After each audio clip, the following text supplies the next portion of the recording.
El presidente López Obrador sí quería ir al Congreso, a la sede del Congreso, a la Cámara de Diputados en San Lázaro, a leer su primer informe de gobierno y a entregar los anexos de ese informe.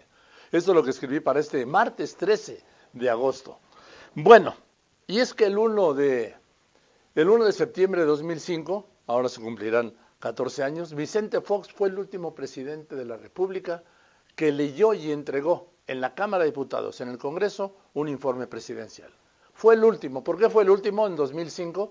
Porque el 1 de septiembre de 2006 ya ni siquiera los diputados lo dejaron entrar. Sí entró al recinto legislativo, entró al vestíbulo y hasta ahí. No le abrieron ni las puertas que dan acceso al salón de plenos. Se las dejaron cerradas y le dijeron que no podían entrar, que no podía entrar y que a esa comisión pues le entregara el informe. Finalmente, después de hablar un rato, pues ante lo inédito, aunque hay quienes dicen que Fox ya sabía, pero en fin, dejó ahí su informe y se fue. Y mandó uno desde Los Pinos, la entonces residencia oficial, hoy sala de remates. Quiero decirle que pudo entonces más la oposición encabezada, sobre todo por el PRD, aquel PRD de Andrés Manuel López Obrador, y el PRI, que también era oposición entonces, ahora ya no es casi nada, por acabar por lo que llamaban el Día del Presidente. En lugar de ser lo que era, debía haber sido realmente el Día del Congreso. Pero pues los diputados, los legisladores y senadores nunca pudieron con aquellas presidencias imperiales del siglo XX y efectivamente era el Día del Presidente. El presidente hablaba y los diputados aplaudían de pie. Ya con Felipe Calderón, tras su por violenta, atropellada toma de posesión el 1 de diciembre de 2006, cuando solo por su conocimiento estratégico, él fue diputado federal, de cómo se podía entrar a San Lázaro, pudo protestar el cargo atropelladamente. Le recuerdo que los legisladores del PRD, entonces de López Obrador, le decía, y sus aliados sellaron el recinto, encadenaron las puertas, les pusieron candados, en fin. Y entró por el estacionamiento y por el Salón Tras Banderas y de repente apareció Felipe Calderón, protestó el cargo al lado de Vicente Fox y se fue. Y había protestado el cargo, años más tarde el presidente Felipe Calderón diría lo que ya pensaba desde entonces, que aquello había sido una intentona de golpe constitucional de Estado.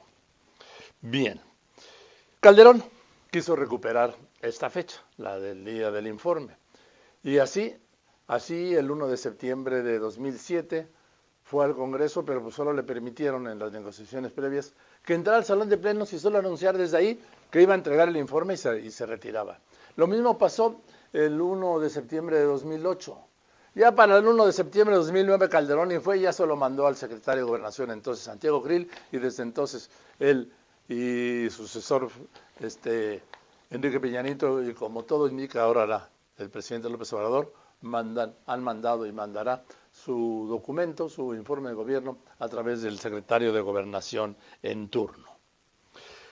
Quiero decirle que ahora, dentro de la cuarta transformación, este cambio que no es solo de régimen, es una transformación que todo lo cambia, el presidente López Obrador llegó a pensar, a considerar, mejor dicho, a plantearse recuperar este día, volver al recinto legislativo como debe ir un jefe de gobierno, ¿sí? Al Congreso, al Parlamento, para rendir un informe y entregar también los anexos del documento. Pero pues todo iba bien hasta que se atravesó algo, no sé todavía bien a bien qué, pero algo se atravesó y dejaron esto para otra ocasión, para mejor ocasión, quizá considerando que aún disminuida la oposición en el Congreso es muy rijosa. ¿Y para qué?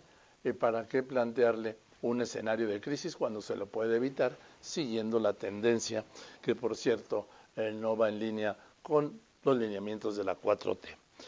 Sé que el presidente López Obrador leerá su informe en el Zócalo, como ya había dicho, pero a mí me gustaría que un día el presidente de México volviera al Congreso y volviera no solo para leer un documento, volviera para tener un diálogo, incluso un debate con los legisladores. Ese es uno de los puntos que le falta a la democracia mexicana. México es la única democracia del mundo en donde el presidente de la República no asiste al Congreso, no asiste. Y usted va a decir, sí, va a la medalla Belisario Domínguez, efectivamente, va una vez al año a la entrega de la medalla Belisario Domínguez por parte del Senado de la República y ni siquiera va al recinto oficial, va a la antigua de la calle de Jicotencat y va de invitado de piedra a ver a quién y cómo le entregan la Belisario Domínguez. El presidente de la República debe regresar al Congreso.